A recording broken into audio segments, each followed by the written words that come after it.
Takže, dobrý deň, ja si ešte vypnem tablet, nech to vidíte úplne od začiatku. Len taká demo, v podstate ukážka, že jak funguje prepojenie VRPčky a sám app terminálu. Zariadenie tablet a aj tlačiareň je od spoločnosti Edekasa.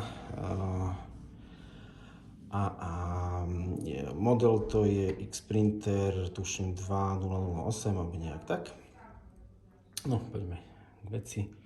Budem šťukať ľavou rukou, tak hádam to bude dobre vidieť.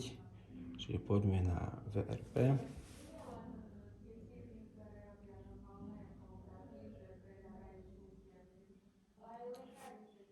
Keď budeme teda 1, 2, 3, 4, nastavený rýchly PIN, aby som nemusel vyťukávať heslo. V nastaveniach samotnej VRPčky treba si skontrolovať, ako máte nastavené nastavenia dokladu. A pri platbe kartou zadávanie rozpisu platidiel áno. Či chceme teda buď hotovosť, alebo karta, alebo iné poukážky a tak ďalej. Čiže rozpis platidiel. A druhá voľba je tam použitie mobilného POS terminálu na áno. A treba si vybrať, že buď sám app alebo GPTom. GPTom nemám, neskúšal som, mám len sám app, tento najlacnejší. Neviem, aký presný model sa to nazýva. Čiže nastavené to je.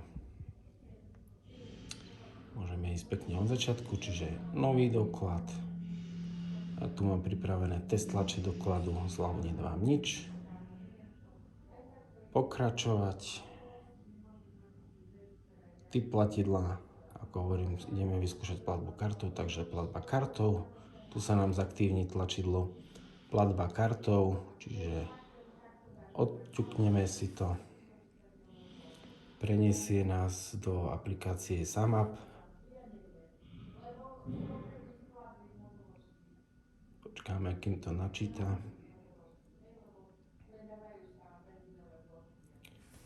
Všetky aplikácie sú aktualizované, aktuálne, čiže tu sa nás písa spôsob platby, čím terminál alebo platobný odkaz. Dávame si terminál.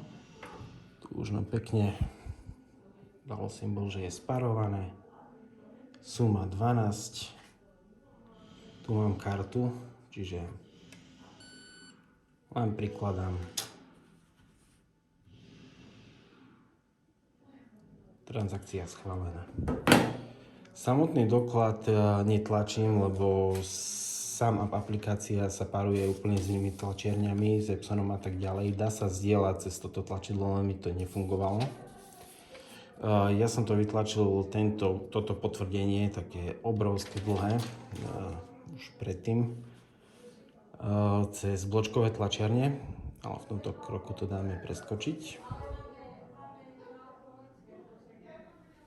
Čiže platbu máme prijatú a dáme vytvoriť doklad. A vytlačiť.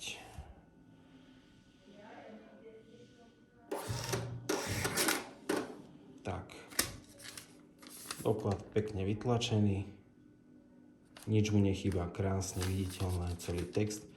Samotná tlačiareň má rezačku papiera, čiže pekne je odstrihnutý zhora z dola. Netreba to ťahať o ten zúbkovaný nôž, čo tu je. Ďalšia vec, čo asi by som aj mohol ukázať, ako tento testovací v podstate pre mňa doklad vystornovať, čiže nový doklad. Typ položky vyberieme vrátenie tovaru. A buď môžeme vyhľadať, alebo dať QR. Ja si to dám cez QR. Tu je kamera, kde tu.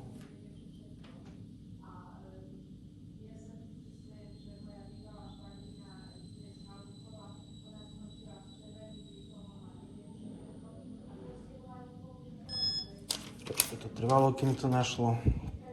Ale už samotný doklad vyhľadalo. Čiže šťuknem si na neho, potvrdím počet. Pokračovať a vytvoriť doklad. A znovu vytlačiť. Tlač dokladu prebieha rovno cez BRP2 a tu je storno dokladu. To je asi tak všetko, čiže funguje, je to Lenovo tablet 10-palcový, aj stojan k tomu a samozrejme s tlačiarňou. Terminál je môj.